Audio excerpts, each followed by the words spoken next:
आदाब, आप देख रहे हैं बेबाक मुंसिफ। मैं हूं खुर्शीद रब्बानी। आज बात होगी सोरेन तो मिल गए मगर चंडीगढ़ नहीं मिला।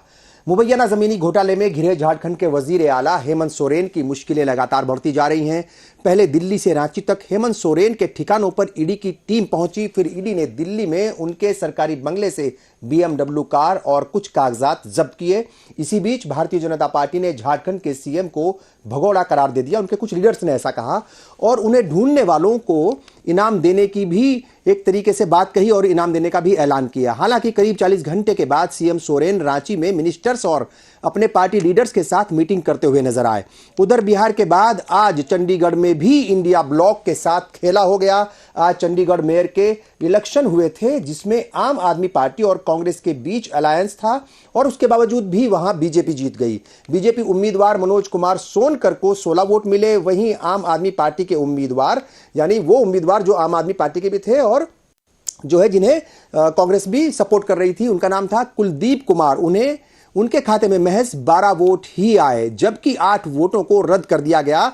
और एक बड़ा खेला होने की बात वहां पर हुई। लगातार आम आदमी पार्टी बीजेपी पर इल्जाम लगा रही है कि धांधली हुई है, डकैती हुई है, सरेआम जो है वो डाका डाला गया है। इस तरह के बयान आज ये देखने को मिले। जाहिर तौर पर इसके बाद जहां एक तरफ चंडीगढ़ मेयर की कुर्सी हासिल करने पर बीजेपी में जश्न का माहौल है, तो वहीं पंजाब के सीएम और दिल्ली के चीफ मिनिस्टर अरविंद केजरीवाल दोनों ही ने बीजेपी की इस जीत को बेईमानी की जीत करार दिया। बहरहाल आज हम इसी मुद्दे पर बात करेंगे कि सोरेन तो मिल गए मगर चंडीगढ़ हाथ में नहीं आया। इन सियासी घटनाओं का इंडिया ब्लॉक और आगामी लोकसभा इंतखाबात पर क्या कुछ असर होगा, उस पर भी हम जरूर बात करेंगे, उसका भी जिक्र यहां पर जरूर होगा। और इन तमाम मुद्दों पर बात करने के लिए, चर्चा करने के लिए हमारे साथ कई खास मेहमान जुड़ चुके हैं। आम आदमी पार्टी से देव मोहन जी हमारे साथ हैं, बीजेपी से राकेश सिंह जी हमारे साथ हैं, समाजवादी पार्टी से कीर्ति निधि पांडे जी हमारे साथ जुड़ चुके हैं और सीनियर सहाफी रजा हुसैन रिजवी भी हमारे साथ जुड़ चुके हैं। आप तमाम मेहमानों का मैं स्वागत करता हूं, इस्तकबाल करता हूं। और सबसे पहला सवाल रजा हुसैन रिजवी साहब, ये जो पूरा घटनाक्रम आज दिन भर चला, एक तरफ तो 2-3 दिन से हम देख रहे थे कि किस तरह से हेमंत सोरेन की गुमशुदगी की बात कही जा रही थी, मगर वो आज रांची में बाकायदा जो है उन्होंने अपने लीडर्स के साथ, अपने वुजरा के साथ मीटिंग्स की और वो वहां पर उसके बाद जो है महात्मा गांधी की स्टेचू पर भी वो गए, वहां पर भी उन्होंने चूंकि उन्होंने फिर ट्वीट भी किया, मतलब एक्स पर जो है पोस्ट भी किया। दूसरी तरफ जिस तरीके से चंडीगढ़ के मेयर के इलेक्शन हुए, वहां पर जो रिजल्ट्स आए वो चौंकाने वाले थे तमाम लोगों के लिए, ना सिर्फ इंडिया ब्लॉक के लिए बल्कि दूसरे लोगों के लिए भी। और उत्तर प्रदेश तक जो है उसकी एक तरीके से गूंज सुनाई दी। अखिलेश यादव का भी बयान आया। तो कुल मिलाकर के इन तमाम घटनाओं को, ये सियासी घटनाएं थी, बड़ी बातें हुई है, ये आज कैसे देखते हैं? देखिए, इस बड़ी बात में जी खुर्शीद रब्बानी साहब जी, आपके इस मुंसिफ टीवी से मैं एक बड़ी बात कहना चाह रहा हूं और वो सुझाव के तौर पे जी, कि जब भी लोकसभा के चुनाव आएंगे तो जिसकी सत्ता होगी, जाहिर सी बात है वो चाहेगी कि हमारी सत्ता बरकरार रहे जी, और विपक्ष चाहेगा कि हम सत्ता में आ जाएं। हाँ, ये लड़ाई चलेगी जब भी लोकसभा का चुनाव होगा, चाहे MLA के चुनाव होंगे। तो उसमें ये रहता है कि साहब जो सत्ता में है वो सत्ता में रहना चाहेगा और जो सत्ता में नहीं है वो सत्ता में आना चाहेगा। बिल्कुल सही है। तो बिल्कुल सही। तो आप समझिए रब्बानी साहब कि जब चुनाव करीब आते हैं तो आप देखिए बहुत तेजी से विपक्ष के लोगों पर जो है CBI, ED, इनकम टैक्स, इन सब पर कार्रवाइयां शुरू हो जाती है। सम्मन, नोटिस, गजट ये करना शुरू होता है, खेल होता है और उसमें जो है हल्का से विपक्ष में एक दहशत दी जाती है। अब इस पर जो मैं कहना चाहता हूं, चुनाव जो है वो पूरा सरकारी खर्चे पर होना चाहिए। किसी भी कैंडिडेट को लाखों करोड़ों रुपया नहीं खर्च करना चाहिए। अगर ये चुनाव ऐसे लाखों करोड़ रुपए खर्च होंगे तो घोटाले जिंदगी भर होते रहेंगे, कोई इसको रोक नहीं पाएगा। क्योंकि जब चुनाव लंबे खर्चे से होंगे, एक MLA 10 करोड़ में जीतेगा, 20 करोड़ में जीतेगा, तो जो पार्टियां हैं वो पार्टियां जाहिर सी बात है किसी न किसी घोटाले से नंबर 2 पे अरबों रुपए इकट्ठा करेंगी कि चुनाव में हम वो खर्च करें और हम सत्ता पे आ जाएं, सत्ता नशी हो जाएं। जी।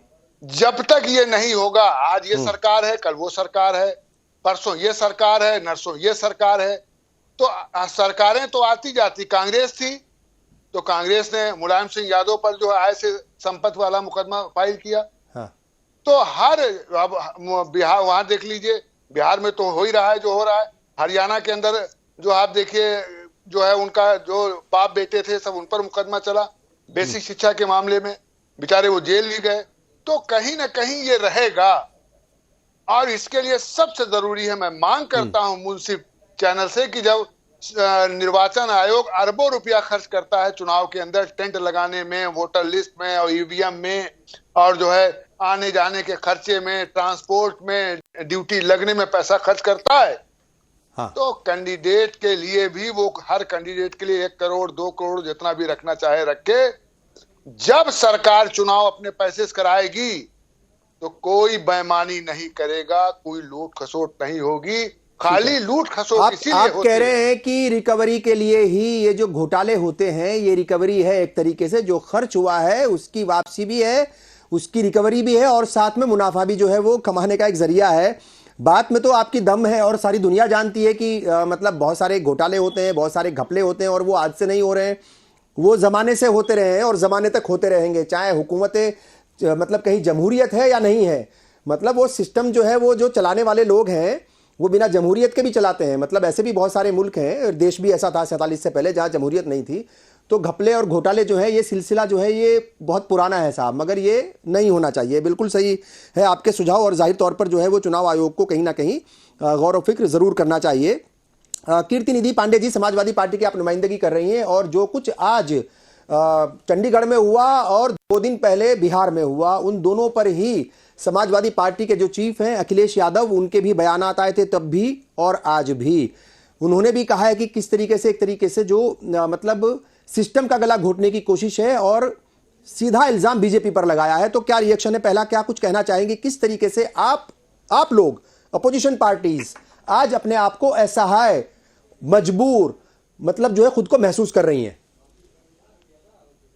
देखिए खुर्शीद साहब जी, समाजवादी पार्टी अपने आप को ना असहाय समझ रही है और ना कमजोर समझ रही है। जी, यह जरूर है कि केंद्र की मोदी सरकार लगातार विपक्षी दलों को परेशान करने की साजिश रच रही है, बदनाम करने की साजिश कर रही है। और भारतीय जनता पार्टी के तमाम नेताओं का बयान आता है कि जो बेईमानी करेगा, जो चोरी करेगा, उसके खिलाफ ईडी, सीबीआई, इनकम टैक्स होगा। जी, लेकिन विपक्ष का सवाल जो है, विपक्ष का सवाल यह है कि देश के अंदर जितने लोग बेईमान हैं वो सब विपक्ष में हैं, और जो विपक्ष में है वो जब उनके साथ चले जाते हैं तो पाक साफ हो जा रहे हैं। वॉशिंग पाउडर से धुल दे रही भारतीय जनता पार्टी उनको, चाहे वो हेमंत बिस्व शर्मा हो, चाहे बंगाल में शुभेंदु अधिकारी हो, चाहे महाराष्ट्र के अंदर नारायण राणे हो, अजीत पवार हो, छगन भुजबल हो, ये जितने लोग हैं इन सब के खिलाफ भारतीय जनता पार्टी भ्रष्टाचार का हल्ला बोल रही थी जी, और सब इनके दोस्त हैं। अभी बिहार के अंदर नीतीश कुमार के एमएलसी क्या छापा पड़ा, क्या दोबारा छापा पड़ेगा? नहीं पड़ेगा। जो बीजेपी के साथ रहे उसको भ्रष्टाचार करने की मोदी सरकार में छूट है। और इसी के लिए मैं कह रहा हूं कि देखिए, कोई दल हो देश के अंदर, दल का सवाल नहीं है, सवाल है लोकतंत्र का। लोकतंत्र बचेगा कि नहीं बचेगा, संविधान बचेगा कि नहीं बचेगा। आप चंडीगढ़ की बात कर रहे थे, अभी चंडीगढ़ में चुनाव हुआ, एक अफसर की वीडियो वायरल हो रही है, फोटो, उसमें बाकायदा वो कलम लेकर के बैलेट पेपर पे निशान बना। इस तरीके का लोकतंत्र है। ये देश जा कहां रहा?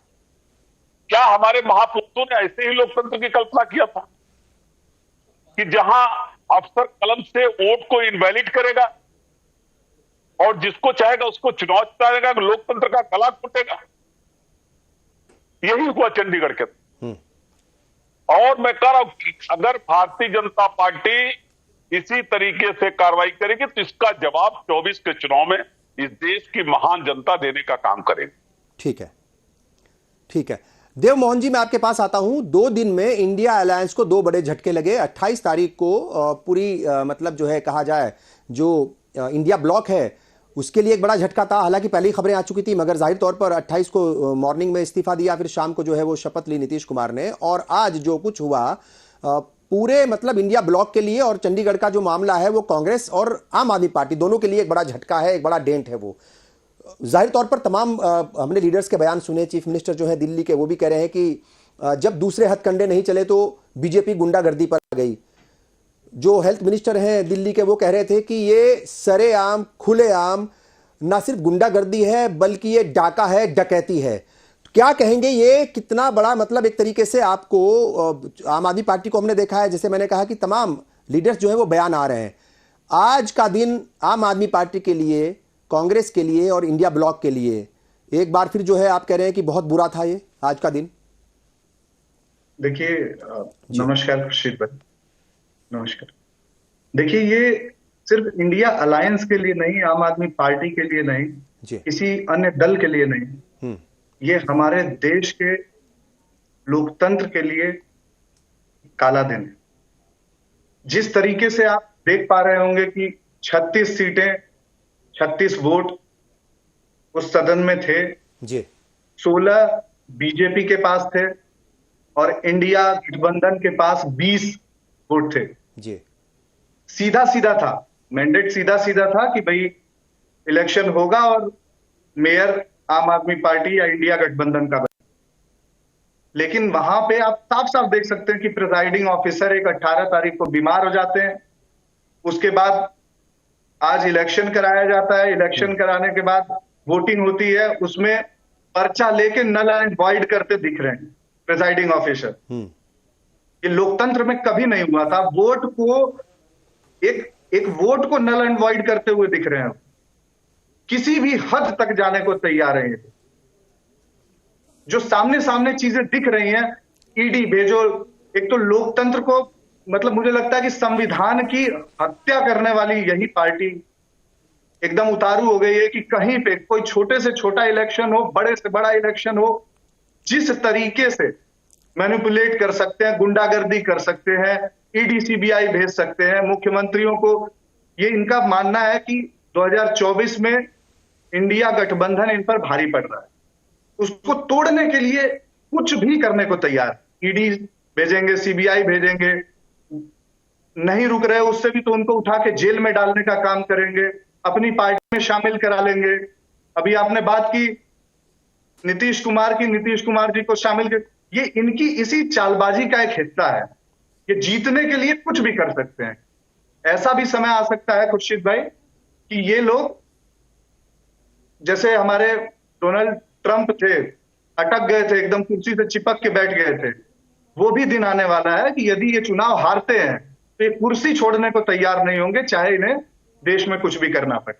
ठीक है राकेश सिंह जी, ये आखिरी जो है मतलब एक तरीके से जितने मेहमान थे उनमें आखिरी में नंबर आपका ही आया, और जाहिर तौर पर चूंकि जो जिम्मेदार होता है उसको ज्यादा जवाब देने पड़ते हैं, और जिम्मेदारी आपकी इसलिए बड़ी है, रूलिंग पार्टी है आप देश की, और मतलब बहुत सारे स्टेट्स में आपकी हुकूमत है, और अगर नहीं है कहीं तो ये कहा जाता है तो साम दाम दंड भेद करके वो हुकूमत बना लेते हैं, और लेटेस्ट एग्जाम्पल वो अभी बिहार का है। और आज जो कुछ हुआ चंडीगढ़ में, वो कुछ विजुअल्स भी आए हैं, कुछ वीडियोस भी आई हैं, फोटोग्राफ्स भी आए हैं, देखा कि किस तरीके से जो है अभी आम आदमी पार्टी के लीडर भी कह रहे थे कि प्रिसाइडिंग जो ऑफिसर थे वो किस तरीके से उन्होंने धांधली की और बड़ा रोल अदा किया धांधली करने में। तो क्या लगता है ये मतलब 400 पार, अब की बार 400 बार, तीसरी बार मोदी सरकार, ये जो नारे हैं, ये क्या इस तरीके से विपक्ष का ये कहना है कि उन्हें कमजोर करके, उन्हें परेशान करे, हैरेस करके और हर तरीके से कोई भी हथकंडा अपना करके किया जाएगा? क्या ये सही है? क्या सियासत इसकी इजाजत देती है? नहीं, बहुत ताज्जुब की बात यह है रब्बानी साहब कि समाजवादी पार्टी और आम आदमी पार्टी के प्रवक्ता ये नहीं कह रहे हैं को निर्दोष है, उनके नेता निर्दोष हैं जिन पर कार्रवाई हो रही। अरे आम आदमी पार्टी के तो एक मंत्री, जेल मंत्री सत्येंद्र जैन जी 3 साल से जेल में हैं, जेल मंत्री थे वो, अदालत में बार बार जा रहे हैं, जमानत अदालत नहीं दे रही है। तो जवाब इसका देना चाहिए, जवाब इसका देना चाहिए कि आपके उप मुख्यमंत्री जेल में है, अदालत जमानत नहीं दे रही है, बार बार वो अदालत जा रहे हैं, अदालत जमानत नहीं दे रही है। यही हाल संजय सिंह का है। धीरज साहू अभी कांग्रेस के मतलब कि गड्डियां रख के बैठे हुए हैं। 350 करोड़ की गिनती हुई थी। ये लोग, ऐसा नहीं है कि अब वो जमाना चला गया कि आप ब्लैक मनी रख के रहिए, आप भ्रष्टाचार करिए। जनता देख रही है, जनता ये भी देख रही है कि इसी कॉन्स्टिट्यूशन क्लब में अरविंद केजरीवाल ने एक लिस्ट 14-15 नेताओं की जारी की थी। उसमें शरद पवार थे, राहुल गांधी थे, मुलायम सिंह यादव थे, सारे लोगों की लिस्ट में नाम था कि ये भ्रष्टाचारी हैं, इनको जेल भेजा जाना चाहिए। सोनिया गांधी है, उन्हीं की गोद में बैठ गए। आज आरोप आप लगा रहे हैं कि नहीं नहीं ऐसा नहीं, तो आपकी विश्वसनीयता संदिग्ध है। आपने 3 आरोप लगाए थे। आम आदमी पार्टी से मैं पूछना चाहता हूं कि आपके नेता अरविंद केजरीवाल ने पहला आरोप जेटली जी पर लगाया, अदालत में माफी मांग ली कि हुजूर हमसे गलती हो गई।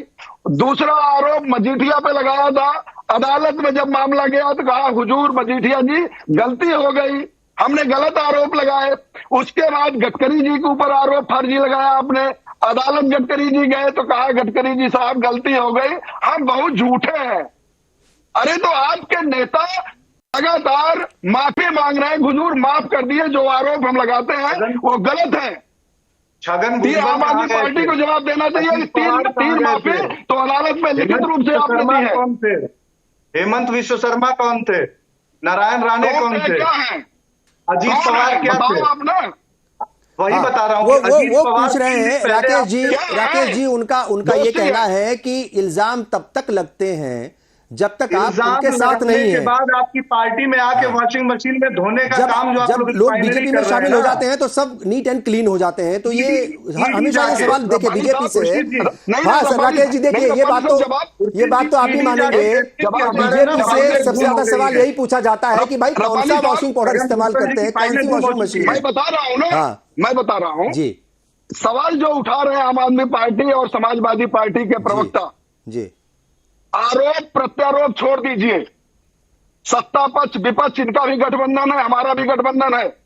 जिसको संवैधानिक प्रक्रिया के तहत अदालत ने भ्रष्टाचार के आरोप में सजा सुनाया है वो किस साथ बैठा है?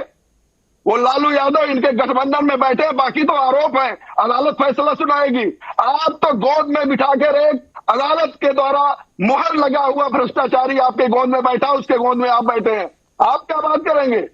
हाँ कीर्ति पांडे जी। जी देखिए मोदी जी जिसको भ्रष्टाचारी करे थे वो मोदी जी के गोद में है। अजीत पवार चक्की पीसिंग मोदी जी के गोद में, नारायण राणे मोदी जी के गोद में लैंड घोटाले का आरोपी। अच्छा ये बताइए राकेश जी, तो क्या जब प्राइम मिनिस्टर मोदी बोलते हैं, जब होम मिनिस्टर बोलते हैं या पार्टी प्रेसिडेंट बोलते हैं, जब ये लीडर्स बोलते हैं किसी लीडर के बारे में कि वो भ्रष्टाचार कर रहा है, उसने जो है वो बदनवानी की है या उनके ऊपर इस तरह के घपलों के आरोप लगते हैं, तो क्या वो सिर्फ मतलब एक तरीके से सियासी जुमले होते हैं या उनके अंदर संजीदगी या सच्चाई नहीं होती? क्योंकि आपका ये कहना है कि वो तो इल्जाम थे, सिर्फ वो इल्जाम है, तो जिनके ऊपर इल्जाम लगाते हैं उनके साथ अगर वो आपके साथ मिल जाए तो सब कुछ ठीक हो जाता है। ये देखिए ये सवाल है, इसका जवाब जो है वो लोग जानना चाहते हैं कि है क्या सच्चाई। नहीं रब्बानी साहब चुनाव में जब हम जाते हैं, हम जाएंगे, समाजवादी पार्टी के प्रवक्ता जाएंगे, कांग्रेस के प्रवक्ता जाएंगे, हमारे पास होते हैं कि इन्होंने भ्रष्टाचार किया, इन्होंने ये किया, आरोप प्रत्यारोप चलता है। आरोप में तो यह भी तो है, इनके 2 नेता सोनिया गांधी और राहुल गांधी भ्रष्टाचार के आरोप में जमानत पर है। हमारे यहाँ शीर्ष नेतृत्व बता दीजिए। अरे आपके यहां मैं तो सबको किनारे कर दिया। जिसको संवैधानिक प्रक्रिया के तहत जिस नेता को भ्रष्टाचार के आरोप में अदालत ने सजा सुनाई है वो किस खेमे में है और उसकी गोद में कौन कौन सी पार्टियां बैठी हैं। सजा याफ्ता की बात कर रहा हूं, आरोप तो आगे चलते रहेंगे। ठीक है, सजा याफ्ता बता दीजिए कौन है। हम तो कह रहे हैं लालू प्रसाद यादव को अदालत ने सजा सुनाई, आप बताइए। हाँ। हमारी पार्टी में कौन, हमारे गठबंधन में कौन है जिसको अदालत ने सजा सुनाई है? रजा हुसैन रिजवी साहब, ठीक है रजा हुसैन रिजवी साहब, ये जो है ये बातें होती हैं अभी 28 तारीख को तमाम हर मीडिया पर या हर किसी के जबान पर यही सवाल था कि नीतीश कुमार जो है वो क्यों टूट गए, क्यों छिटक करके चले गए। इंडिया ब्लॉक को शुरू करने में उनका बड़ा रोल था और वही जो है उसको छोड़ करके चले गए। अब आज जो कुछ हुआ चंडीगढ़ में उसको लेकर के भी सवाल उठ रहे हैं कि ऐसा क्यों हुआ, उनके 20 वोट थे, इनके 16 थे, फिर जो 16 वाला कैसे जीत गया, 8 वोट जो है वो कैसे हो गए। यहां पर एक जो है वो सवाल ये भी उठता है, लोग अक्सर ये सवाल जो है करते हैं, पूछते हैं, उनके जहनों में है कि ये जो मैनेजमेंट है, ये मैनेजमेंट में बीजेपी के लोग मतलब वो काफी एक्सपर्ट हैं, काफी आगे हैं। इंडिया ब्लॉक के या जो अपोजिशन पार्टीज के लोग हैं वो इल्जाम तो जरूर लगाते हैं, मगर वो मजबूती के साथ काम नहीं करते। आपको लगता है कि कई बार वो जो है वो हवा में बातें ज्यादा करते हैं या हवाई रहते हैं, जब उनको ये पता है इल्जाम लगाने के तो टाइम पे तो आ जाएंगे कि भाई ठीक है बीजेपी ने ऐसा कर दिया और वहां से हमारे लोग तोड़ लिए, ये प्रेशर डाल दिया। भाई जो हुकूमत में होता है वो पहली बार तो हो नहीं रहा। यहां पर आपने भी कहा किसी की भी हुकूमत रही हो, हमने देखा है कांग्रेस के ऊपर भी किस तरीके से इल्जाम लगते थे, कैसे पॉलिटिकल पार्टीज को तोड़ा जाता था, बहुत सारे सूबों के अंदर हुकूमतें भी गिराई गई। ठीक है साहब, तो ये तो एक तारीख है, ये सबके सामने है। मगर एक इंपॉर्टेंट बात यह है कि क्या अपोजिशन पार्टियां वो उस लेवल पर जाकर के काम नहीं कर रही, उनका मैनेजमेंट उतना मजबूत अभी भी नहीं हुआ जिसके साथ उनका मुकाबला है, जितना मजबूत उनका जो है वो मैनेजमेंट है, उनका सिस्टम है। देखिए खुर्शीद भाई, ऐसा है कि विपक्ष की जितनी पार्टियां हैं उनका होमवर्क बहुत कमजोर है जी, बहुत कमजोर है होमवर्क। 5 राज्यों में चुनाव हो रहा था, जो गठबंधन था वो चाहता था बातचीत कर लो, सीट बढ़ जाए, सीट शेयरिंग हो जाए और हम लोग अपना कार्रवाई शुरू कर दें। कांग्रेस ने अपना सोचा कि 5 राज्यों के चुनाव में हो सकता है हम अच्छे तरीके से जीत के आ जाएं, 3 राज्यों में सरकार बना लें। हाँ। तो फिर विपक्ष गठबंधन में जब हम बात करेंगे तो हमारी जो है मजबूती से बात होगी। बिल्कुल। तो अब आप इसमें लगे हुए हैं कि साहब हम जो चुनाव हो रहा है 5 राज्य में उसमें मजबूत होके आए। विपक्ष जो राज्यों में मजबूत है विपक्ष, भाई ऐसा जो क्षेत्रीय पार्टी हैं वो आप खुर्शीद भाई उसको इग्नोर नहीं कर सकते। बिल्कुल 543 मेंबर ऑफ पार्लियामेंट हैं। हाँ। पूरे देश के अंदर 100 मेंबर ऑफ पार्लियामेंट ऐसे हैं जहां भारतीय जनता पार्टी कभी नहीं जीत सकती, उन्हें जीतती है। और 200 पार्लियामेंट ऐसी है कि जहां भारतीय जनता पार्टी और कांग्रेस से डायरेक्ट फाइट होती है जी, लेकिन वहां भारतीय जनता पार्टी 90% जीतती, यानी 200 में लगभग 180-85 सीट भारतीय जनता पार्टी जीत जाती है। अब बचती है 245 सीटें, 43 सीटें। वो आप समझिए वहां बीजेपी से और क्षेत्रीय दल से लड़ाई होती है। यानी 243 सीटों में आप समझिए क्षेत्रीय दल मजबूत है जी, और आप क्षेत्रीय दल को इग्नोर कर रहे हैं। आपके पास होमवर्क ही नहीं है। आप न्याय यात्रा निकाल रहे हैं। इस टाइम तो कैंडिडेट को उतार के भेजिए, गांव-गांव जाके हाथ पैर जोड़े, मजबूत करे अपना। आप न्याय यात्रा, तो आपके पास होमवर्क नहीं है। भारतीय जनता पार्टी ने अपने कैंडिडेट गोपनीय तरीके से उतार के क्षेत्रों में भेज दिया। नाम अनाउंस नहीं किया लेकिन बता दिया तुम्हें लड़ना है, तुम जाओ। वो अपना काम कर रहे हैं। उनके यहाँ जो है तेजी से कार्रवाई शुरू हो रही है और वो क्षेत्र के अंदर अब इसे प्राण प्रतिष्ठा हो गई है, मिठाई बांटी जा रही है अच्छे तरीके से। तो जाहिर सी बात है कि उनका कार्यकर्ता वोटर तक पहुंच रहा है, मिठाइयां दे रही है, आम जनता खुश हो रही है। यहां अभी कोई विपक्ष बात ही नहीं कर पा रहा है। और हम ये कह रहे हैं खुर्शीद भाई कि सोरेन को भागने की जरूरत क्या है? हेमंत सोरेन को आप चार्टर्ड प्लेन वहां बंबई में, वहां दिल्ली गए आप, और दिल्ली में अपना चार्टर्ड प्लेन आपने उतार दिया और उसके बाद आप जो है जो आपको जाना था रात में वापस नहीं गए आप। तो ये आप भाग क्यों रहे हैं? नोटिस आपको मिली कई बार, अरे आइए जवाब दीजिए। हाँ नहीं, वो कह रहे हैं जवाब तो दे दिया, वो कह रहे हैं जवाब तो दे दिया। पिछले हफ्ते आपने देखा होगा 6-7 घंटे तक जो है उनकी मतलब जो है वो सवाल जवाब भी हुए ईडी के साथ। और 31 तारीख जो है वो तय है। 31 तारीख को, कल वो कह रहे हैं, आज भी बयान आए हैं उनकी पार्टी के तमाम लोगों के कि भाई हाजिर होंगे, वो 1 बजे का जो टाइम है जो भी मुकर्रर है उसके हिसाब से वो बात करेंगे। ये बात सही है, मगर आपने एक बात बड़ी अहम कही है और देव मोहन जी रजा साहब का ये कहना है और ये दिखता भी है, हम लोगों को भी कई बार ये इस तरह का परसेप्शन जाता है, मैसेज जाता है कि होमवर्क जो है वो अपोजिशन पार्टियां, हालांकि आम आदमी पार्टी थोड़ी मुख्तलिफ है इस मामले में। आम आदमी पार्टी चूंकि मतलब एक तो नई पार्टी है मगर वो बड़ी मजबूती के साथ और बड़ी सिस्टमेटिक तरीके से के साथ काम करती है। मगर इस बार जो है अगर हम खासतौर से देखें जो ये हुआ है अभी चंडीगढ़ में, उसके साथ आज वो वहां पर भी वो मतलब जो है वो गच्चा खा गई शायद, और उनको जो है ओवर कॉन्फिडेंस में मारी गई। क्या ओवर कॉन्फिडेंस में मारी गई या फिर जो है वो मतलब होमवर्क की कमी थी या वजह क्या थी? चूंकि देखिए रजा साहब जो कह रहे हैं वो उसकी उस बात पर जो है थोड़ा सा गौर करना पड़ेगा कि होमवर्क में अपोजिशन पार्टियां वो थोड़ी सी फिसड्डी रहती हैं, पीछे रहती हैं। आज जो हुआ है जी, इसमें कहीं से होमवर्क की कोई कमी नहीं थी, सामने सामने सारी चीजें थी जी, उसको लेके पर्ची को प्रिसाइडिंग ऑफिसर जब उसको नल एंड वॉइड करने लगेगा उस पर कलम चला चला के जी। क्या कर लेंगे आप उसको?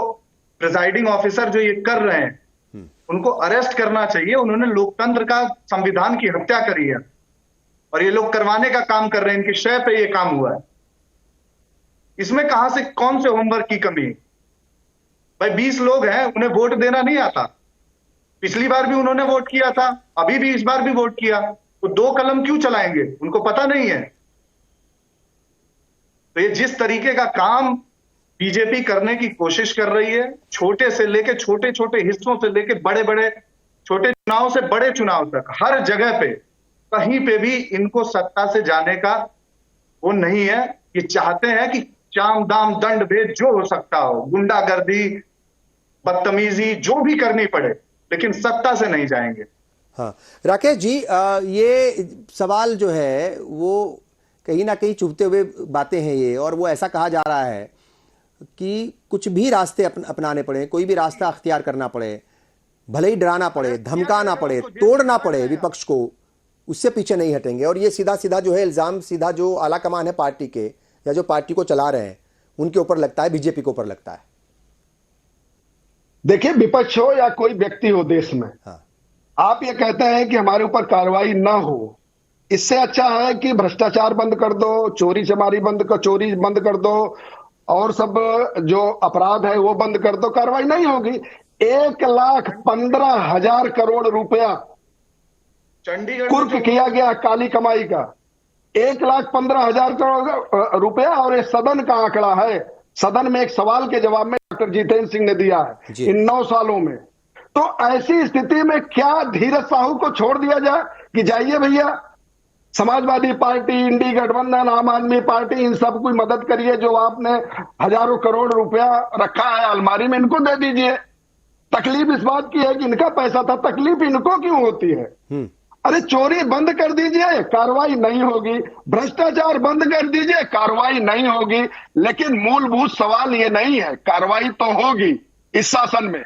हम जिस सिद्धांत के आधार पर, जिस विचारधारा के आधार पर हमारे दल का गठन हुआ था, हम अंतर्मन में लिए हुए वो राजनीतिक सफर इतने दिनों से कर रहे हैं, और जब भी समय मिलता है हम उसको पूरा करते हैं। हम आम आदमी पार्टी की तरह नहीं है कि भ्रष्टाचार के नारे के साथ, भ्रष्टाचार के खिलाफ नारे के साथ हम सरकार बनाएंगे, और बाद में जिनकी लिस्ट हम भ्रष्टाचारियों की जारी किए थे, उन लिस्ट में जो जो नाम है सबके साथ मंच शेयर करेंगे, उनकी गोद में बैठेंगे।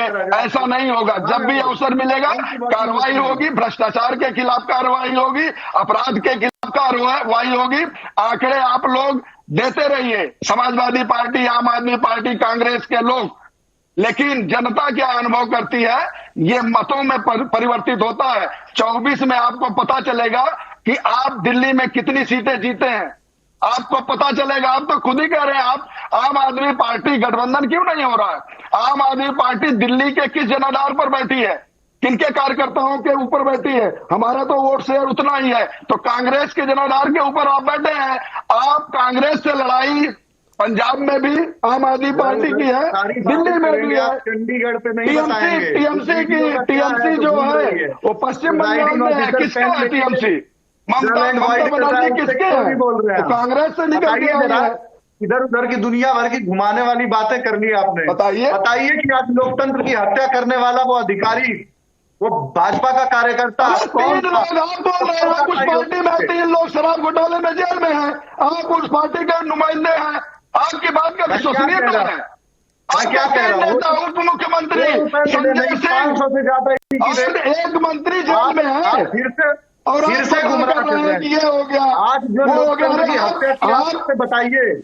आप सपने में देख रहे हैं, आप सपने में देख रहे हैं लोकतंत्र की हत्या। लोकतंत्र जिंदा है, लोकतंत्र जिंदा है। आम आदमी पार्टी के 3 नेता है, जवाब दीजिए। आप भ्रष्टाचारियों के नुमाइंदे हैं जो जेल में हैं, शराब घोटाले में। आपकी भरोसा कैसे आपकी बात को लिया जाए? 500 ईडी की रेड है, पूरा देश देख रहा है, पूरा देश देख रहा है। ये मैं बता रहा हूँ आपको, 1 रुपए की मनी ट्रेल नहीं पकड़ पाए आप। सतेज जेल का सीजन में है, बताइए घोटाला है। 3 साल 4 साल हो गया, जमानत नहीं मिल रही है, पता नहीं किस कहां से फर्जी चीजें ना घुमाइए। आप सुनिए, आप बीजेपी से, मैं जानता हूँ इधर उधर की सारी बातें आप करेंगे, बीजेपी वाले यही करते हैं। आप मुझे ये बताइए कि ठीक है। क्या होगा? पूरे हिंदुस्तान में पहला शिक्षा मंत्री मनीष सिसोदिया है जो शराब घोटाले में जेल में है। आप बात करते हैं उस पार्टी के नुमाइंदे हैं जिनके 3 बड़े नेता शराब घोटाले में जेल में है। आप बात कर रहे हैं कि लोकतंत्र की हत्या, अरे लोकतंत्र की हत्या करने वाले आप लोग हैं, भ्रष्टाचार करने वाले आप लोग हैं। लिस्ट जारी करते देखे क्या हो गया? आते हैं वॉशिंग मशीन में डालते हो आप। उप मुख्यमंत्री जेल में है, आपके राज्यसभा सांसद जेल में है, जेल मंत्री खुद जेल में है। राकेश जी देखिए, वो इल्जामात है उनके ऊपर और अभी कुछ भी प्रूव नहीं हुआ। पीएमएलए जो है वो एक इस तरीके के का एक्ट है कि उसमें भले ही मतलब जो है, चूंकि ये कोर्ट की तरफ से भी कई बार जो है इसके ऊपर टिप्पणी आ चुकी है, तो अभी जो है वो ठीक है, वो जेल के अंदर है, उनको जमानत नहीं मिल रही है, मगर उनको इल्जाम है, जैसे आपने कहा कि लालू यादव जो है वो सजा याफ्ता मुजरिम है, तो ये सजा याफ्ता मुजरिम नहीं है बल्कि ये जेल के अंदर है। ये बात तो, ये तो इतना फर्क हमें करना पड़ेगा। मैं कीर्ति पांडे जी आपके पास आता हूं, यहां पर कई सारी बातें हुई हैं और देखिए राकेश जी अपनी जाहिर तौर पर पार्टी की तरफ से बात रखेंगे, मगर उनकी इस बात में भी दम है कि भाई अगर भ्रष्टाचार हो रहा है तो उसके ऊपर तो कार्रवाई होगी, एजेंसीज भी कार्रवाई करेंगी और पुलिस भी कार्रवाई करेगी, या जो भी उससे रिलेटेड जो भी जिम्मेदार एजेंसीज है वो तो काम करेंगी। अब अगर अखिलेश यादव को कोई एजेंसी परेशान नहीं कर रही है तो इसका मतलब कोई घपला नहीं किया होगा, उन्होंने घोटाला नहीं किया होगा। और अगर तेजस्वी यादव से आज भी 8 घंटे बातचीत हुई, आज भी 8 घंटे सवाल जवाब हुए, वही कुछ देर पहले ही वो निकले हैं मतलब जो है ईडी दफ्तर से, तो अगर कुछ सवाल जवाब हो रहे हैं किसी मतलब जो है अफसर से, कोई अफसर कर रहा है मतलब किसी नेता से या किसी मिनिस्टर से, तो जाहिर तौर पर कहीं ना कहीं उनके पास कुछ इनपुट्स होते हैं, कुछ शिकायतें होती हैं, तो उनका साफ तौर पर यह कहना है कि भाई भ्रष्टाचार हुआ है तो उस पर कार्रवाई तो होगी, तो भ्रष्टाचार ही क्यों कर रहे हैं? देखिए खुर्शीद साहब, भ्रष्टाचार के खिलाफ कार्रवाई होनी चाहिए जी, मैं इस बात से सहमत हूं कि भ्रष्टाचारी के खिलाफ कार्रवाई हो, लेकिन किस नीति और किस सिद्धांत की बात राकेश जी कर रहे हैं कि हम लोग सिद्धांतवादी लोग हैं? इनके राष्ट्रीय अध्यक्ष बंगारू लक्ष्मण साहब ऑन कैमरा पैसा लेते पकड़े गए थे, ऑन कैमरा जी। और दूसरी बात, इनके गृह मंत्री गए थे बिहार में, अभी मुश्किल से 15 दिन हुआ होगा, गए थे नीतीश बाबू और ललन बाबू के लिए, भारतीय जनता पार्टी के दरवाजे बंद हो गए। रामलला की प्राण प्रतिष्ठा जरूर हुई है, उसके बाद ही भारतीय जनता पार्टी को लग रहा कि हम सरकार में नहीं आ रहा, इसलिए लगातार राज्यों में तोड़ फोड़ में लगे हुए। और मैं कह रहा हूं, फिर वो मेरा सवाल है कि शुभेंदु अधिकारी अगर शारदा चिटफंड घोटाले के आरोपी हैं तो उनके खिलाफ कार्रवाई क्यों नहीं की जा रही है? जैसे ही वो भारतीय जनता पार्टी ज्वाइन कर लिए, नेता प्रतिपक्ष हो गए भारतीय जनता पार्टी। ये क्या चरित्र है? अब दूसरा सवाल कि जितने महाराष्ट्र के अंदर भ्रष्टाचारी थे, जिसको भारतीय जनता पार्टी भ्रष्टाचारी बता रहे थे, वो सब इनके दोस्त हैं। जो भ्रष्टाचारी मोदी जी के साथ, न उसको ईडी पूछेगी, न उसको सीबीआई पूछेगी, न उसको इनकम टैक्स का रेड होगा। हेमंत विश्व शर्मा के खिलाफ बाकायदा बुकलेट जारी हुआ था वाटर घोटाले का, और क्या उसमें क्यों उनके दोस्त हो गए? कोई छापेमारी नहीं, कोई कार्रवाई नहीं। आप मेघालय के अंदर विधानसभा का चुनाव हुआ, मेघालय में जिस पार्टी के साथ इनका अलायंस था, पूरे 5 साल सरकार में रहने के बाद ऐन वक्त चुनाव में बीजेपी अकेले लड़ गई और उसी मुख्यमंत्री को जिसके साथ रहे उसको भ्रष्टाचारी बताते रहे। फिर 2 सीट जीतने के बाद उसी के साथ सरकार में। ये कौन सा नीति, कौन सा सिद्धांत है? सारे भ्रष्टाचारियों को अपने पास रखने का जो नीति और सिद्धांत है, इसको पूरा देश देख रहा है।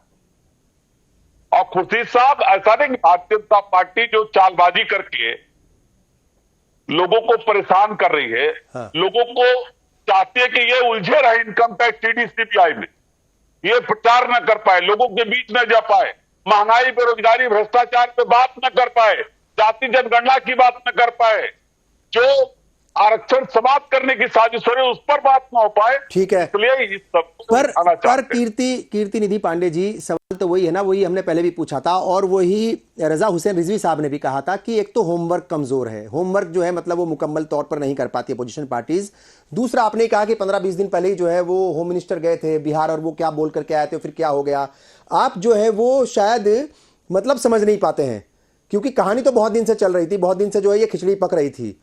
तो सवाल वही है कि समझ नहीं पाते या फिर अपने आपस में ही जो है वर्चस्व की लड़ाई इतनी होती है, आपस में ही उलझे रहते हैं और इसी तरीके से फिर खेला हो जाता है एक के बाद एक। तो बताइए, ईमानदारी से बताइए कि ऐसा खेला नहीं हो रहा है। हाँ, ये खेला नहीं हो रहा और होमवर्क भी होता। मैंने आपको अभी थोड़ा देर पहले कहा जी कि किसी भी अपोजिशन पार्टी को भारतीय जनता पार्टी चैन से बैठने नहीं देना चाहती, वो होमवर्क नहीं करने देना चाहते। कभी ईडी, कभी इनकम टैक्स, कभी सीबीआई लगातार लोगों को परेशान और हैरेस कर रही।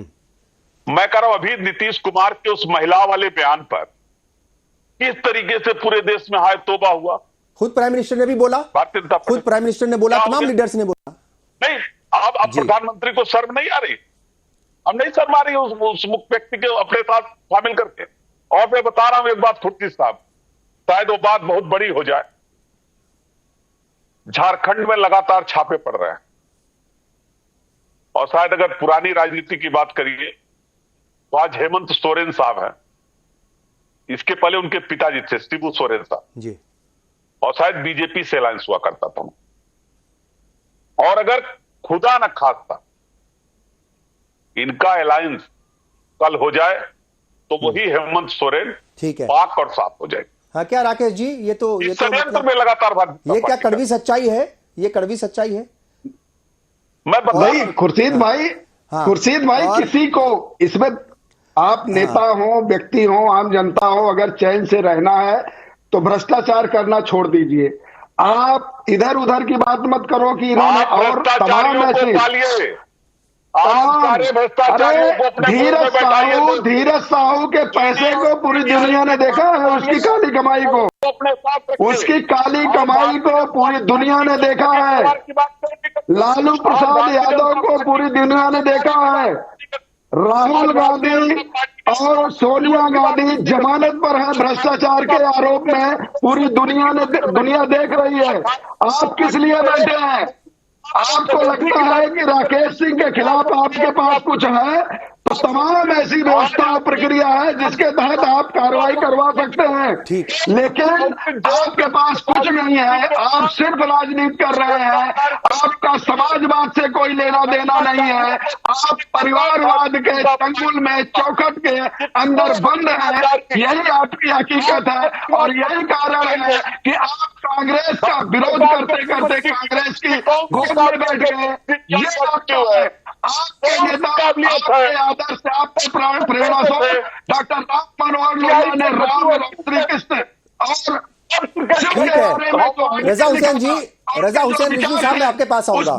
ठीक है, और सोले प्रसाद, ठीक है राकेश जी, कीर्ति जी, दोनों से रिक्वेस्ट है, एक एक करके हम बात करेंगे। मेरा ख्याल कि वो ज़्यादा आसान है बातचीत को कहने में भी, और लोगों की जो सुन रहे हैं इस वक्त टेलीविज़न पर उनको भी समझ में आएगा कि असल में बात है क्या और उस मसले का हल जो है वो कैसे निकलेगा। रजा हुसैन रिजवी साहब, अगर हम 3 दिसंबर की बात करें, 3 दिसंबर 2023 की जो रिजल्ट्स आए थे, अगर वो रिजल्ट्स जो है वो जो आए वैसे नहीं होते, आपने भी जिक्र किया था कि कांग्रेस जो है वो शायद बार्गेनिंग के, उसके जहन में ये था कि हमारी सीट्स जो है वो ज़्यादा आ जाएंगी या मतलब हम इन सूबों में जीत जाएंगे, तो वो बार्गेनिंग की पोजीशन में मतलब और मजबूती के साथ खड़ी होती।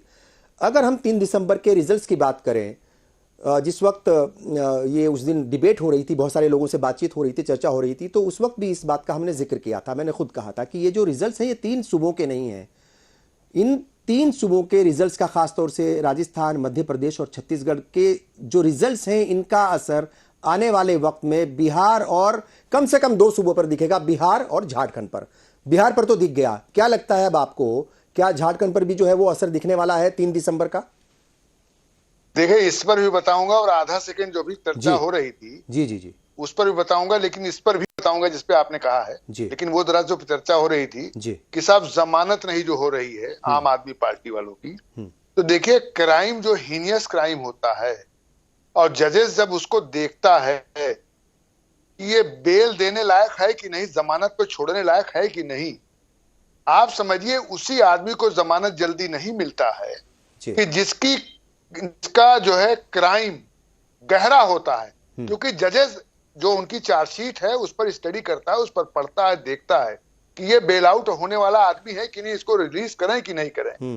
तो अगर कोई इतने दिन से जेल में बंद है तो इसके मतलब कोई बड़ा जो है हीनियस क्राइम हुआ है, इसलिए जजेस उसको रिलीज नहीं कर रहे हैं। First thing. सेकंड, अभी बात आई थी कि साहब होमवर्क कौन अच्छा करता है, तो आप रब्बानी साहब जान लीजिए कि होमवर्क में अगर आप हमसे पूछें कि विपक्षी पार्टियों में सबसे जो है तेज होमवर्क करने वाला कौन है, तो मैं कहूंगा नीतीश कुमार है। तो अभी विपक्ष की पार्टी, अभी तो विपक्ष में नहीं रहे वो।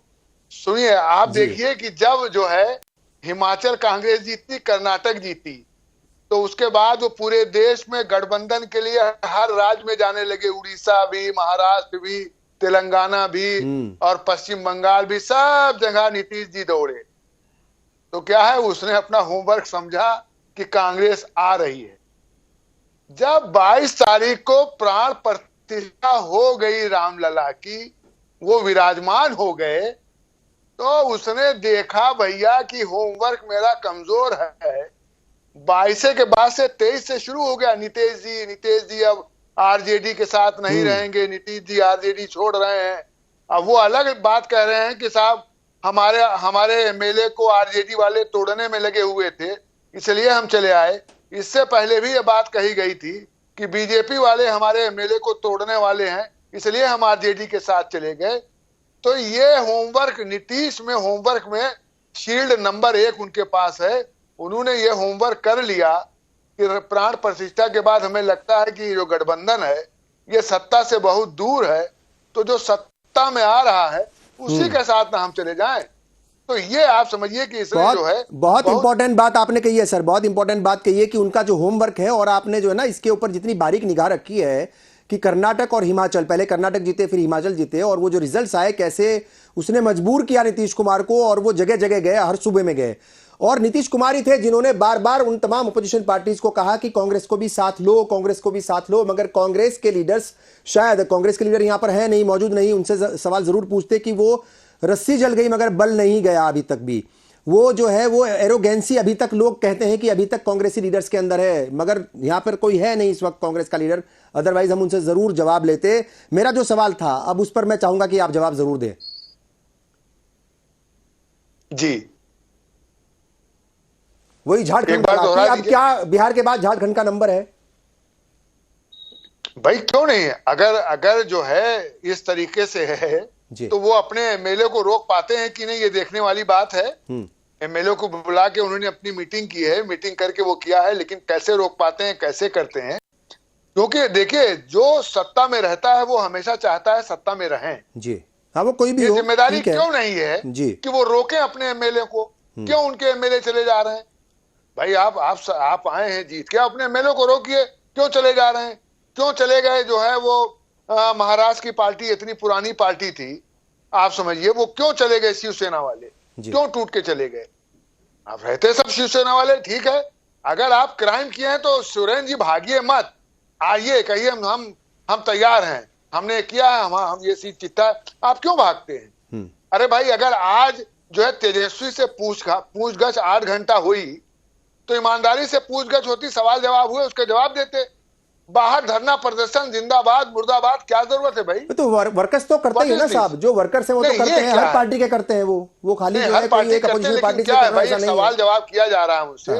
ये आप क्या दबाव दिखाना चाहते हैं कि नहीं साहब जनता हमारे साथ है, हमें गलत पूछा जा रहा है? कहीं ना कहीं धुआं है तभी कहीं ना कहीं आग है, ऐसा नहीं है। अब कोई ना देखे वो अलग चीज। ठीक है राकेश सिंह जी, जो आपके पुराने साथी रहे संजय राउत, और पार्लियामेंट में तो एक बार उन्होंने कहा भी था बीजेपी के एक लीडर की तरफ इशारा करके कि जिस स्कूल में आप पढ़े हो उसके हम प्रिंसिपल रह चुके हैं, हिंदुत्व के ऊपर उन्होंने बोला था, अगर याद हो आपको। वो आज कह रहे थे कि राम जी भी जो हैं वो नैया पार नहीं कराएंगे, 200 से ऊपर नहीं जाएगी बीजेपी, और बीजेपी इस बात को जान चुकी है। सर्वे जो है वो कराए होंगे, जाहिर तौर पर इंटरनल सर्वे भी बहुत सारे होते हैं। कितना दम है संजय राउत की इस बात में? वो ये कह रहे हैं कि कुछ भी कर लीजिए, राम जी भी नैया पार नहीं लगाएंगे इस बार।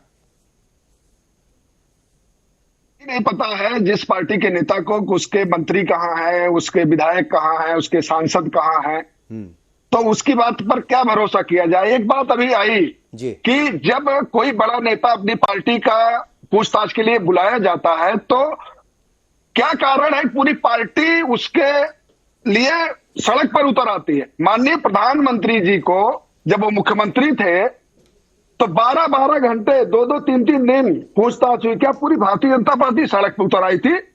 लेकिन जब राहुल गांधी, सोनिया गांधी को पूछताछ के लिए बुलाया जाता है भ्रष्टाचार के आरोप में, हेराल्ड में, पूरी पार्टी को निर्देश होता है कि प्रदर्शन करो, पूरा दिल्ली जाम कर दो। लालू प्रसाद यादव, तेजस्वी यादव को अगर बुलाया जाता है ईडी के द्वारा पूछताछ के लिए तो पूरी पार्टी को निर्देश होता है सड़क पर उतर जाओ।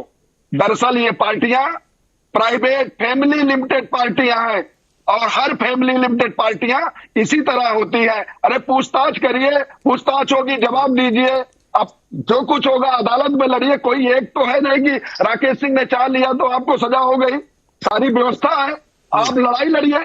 लेकिन पूरी पार्टी को सड़क पर उतार देते हैं। आप ये कार्यकर्ताओं को संदेश देते हैं कि नहीं भ्रष्टाचार के खिलाफ कार्रवाई हो तो आप सड़क पर उतरिए। अरे भ्रष्टाचार का बंद करिए, चोरी बंद करिए, अपराध बंद करिए। पूरी पार्टी को ये मैसेज मत दीजिए कार्यकर्ताओं को कि नहीं आपको भ्रष्टाचार के लिए जब कार्रवाई होगी तो सड़क पर उतरना होगा। आपको सीखना है तो माननीय मोदी जी से सीखिए। ठीक है कि एक व्यक्ति के ऊपर कोई आरोप लगता है तो कैसे वो व्यवस्था का सामना करता है। पूरी पार्टी नहीं उतरती, पार्टी उतरती है तो सिद्धांतों के लिए उतरती है, पार्टी उतरती है तो 370 हटाने के लिए उतरती है, पार्टी उतरती है तो भ्रष्टाचारी मोदी के यात्रा के लिए उतरती है, भ्रष्टाचारी नहीं है। ठीक है मोहन जी, विचारों के आधार पर सड़क पर कार्यकर्ता उतरते हैं, भ्रष्टाचारियों को बचाने के लिए नहीं। ठीक है राकेश जी, मैं वापस आऊंगा। देव मोहन जी, ये जो है ये राकेश जी ने भी सवाल उठाया है और रजा हुसैन रिजवी साहब भी इस बात को उठा रहे हैं, सवाल उठा रहे हैं।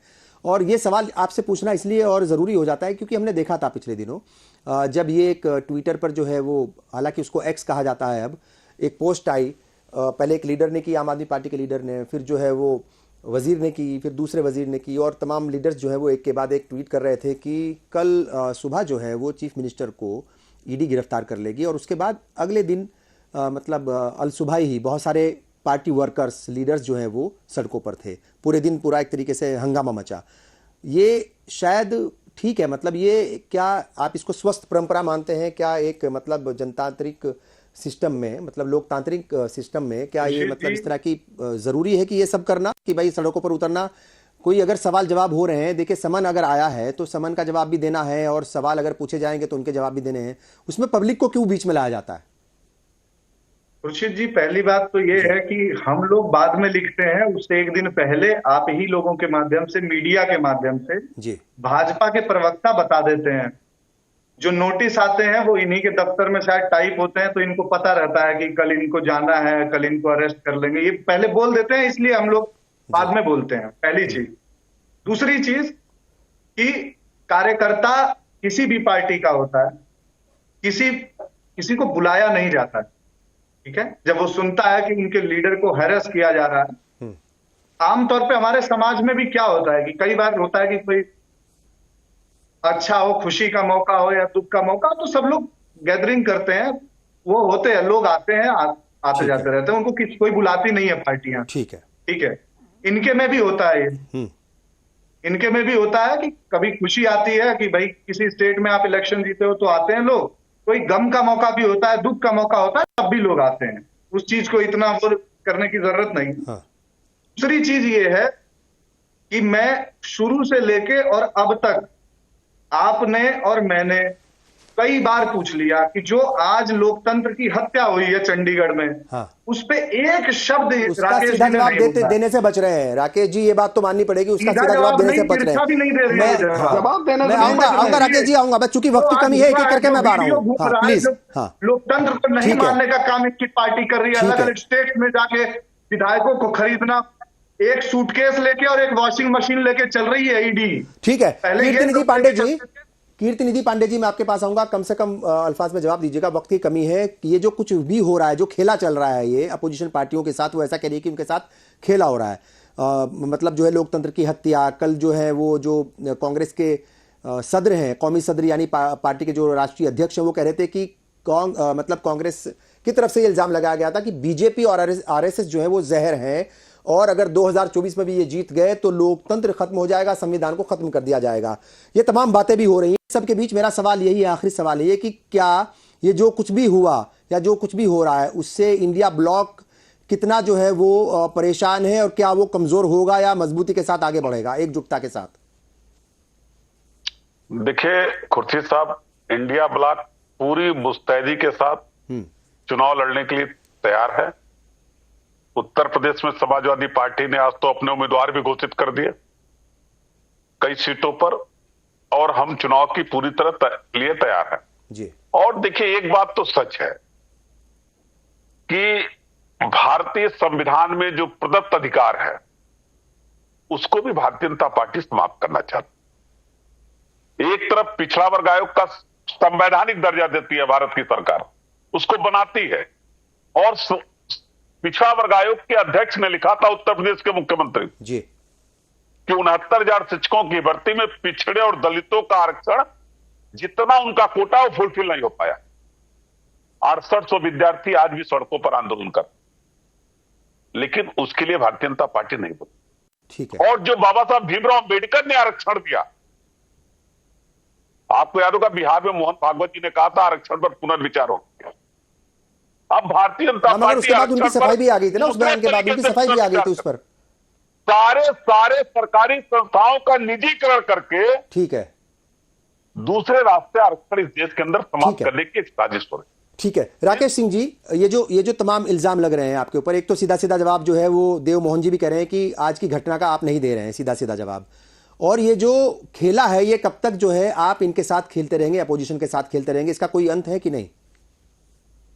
नहीं, एक तो जो आरोप लगा रहे हैं चंडीगढ़ के मामले में, अगर आपके पास वीडियो है, आपके पास साक्ष्य है, तो एक राकेश सिंह ने कुछ किया है तो आपके पास अदालत खुली हुई है, और आपकी बात में भरोसा इसलिए नहीं हो सकता है कि आपके नेता लगातार इस तरह के आरोप लगाते रहे हैं। जब लोग अदालत गए तो वहां हुजूर माफी दे दीजिए, हम गलत आरोप लगाए, तो आपकी बात का भरोसा हम नहीं कर सकते। वो वीडियो तो आज दिख रही है साहब, वो वीडियो तो सब लोग देख रहे हैं, दिख रही है, वो आपने भी देखी होगी। नहीं, वीडियो हम कह रहे हैं, वीडियो तो इनका है ना, तो ये चले जाए ना, साक्ष्य है, वीडियो है, सब कुछ है, अदालत चले जाए। और रही बात संविधान की धज्जियां उड़ रही है, तो आप लोग जिस गठबंधन के साथ हैं, बाबा साहब भीमराव अंबेडकर ने जिस संविधान के प्रस्तावना को संविधान की आत्मा बोला था, उसको बदलने वाले, इमरजेंसी लगाकर बदलने वाले के गोद में हम बैठे हैं। रजा हुसैन साहब, आखिरी कमेंट मैं आपसे लूंगा, क्या कहेंगे ये जो विपक्ष है, अपोजिशन पार्टियां हैं या इंडिया ब्लॉक कह लीजिए, क्या लगता है, क्या इसका मुस्तकबिल आप देख रहे हैं, भविष्य क्या है आपके मुताबिक? देखिए, ऐसा जितनी भी क्षेत्रीय दल है, हाँ, वो क्षेत्रीय दल को कांग्रेस से दहशत है। कांग्रेस उस तरीके से है जैसे रेलगाड़ी चल रही है जी, और उसके पावदान पे अगर पैसेंजर ने पैर रख लिया तो फिर उसके बाद वो रेलगाड़ी के अंदर घुस के पूरी जगह बना लेगा।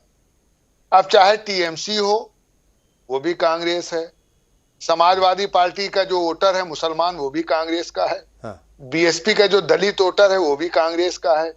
तो ये क्षेत्रीय दल नहीं चाहती है कि कांग्रेस मजबूत हो। अगर कांग्रेस को एमपी की सीटें ज्यादा मिल गई राज्यों में जी, तो वो मजबूत हो जाएगी और क्षेत्रीय दल कमजोर हो जाएंगे। ठीक है, तो इसलिए कांग्रेस को बहुत मजबूत करने में क्षेत्रीय दल की कोई जो है वो ज्यादा इंटरेस्ट। बहुत बहुत शुक्रिया, बहुत बहुत शुक्रिया। तमाम मेहमानों का मैं शुक्रिया अदा करूंगा। जाहिर तौर पर ये 2 दिन में दो बड़े झटके थे इंडिया ब्लॉक के लिए। पहला मिला बिहार से, दूसरा जो है आज चंडीगढ़ से। अब ये सियासी खेल कब तक चलेगा, ये सियासी खेला कब तक चलेगा, चूंकि आम इंतखाबात नज़दीक हैं, ज़ाहिर तौर पर इस तरह के झटके, इस तरह का खेल, इस तरह का खेला वो शायद देखने को आप सबको मिलता रहेगा। बहरहाल आज का प्रोग्राम हम ये ख़त्म करते हैं, कल फिर हाजिर होंगे। पूरी टीम को दीजिए इजाज़त। आदाब।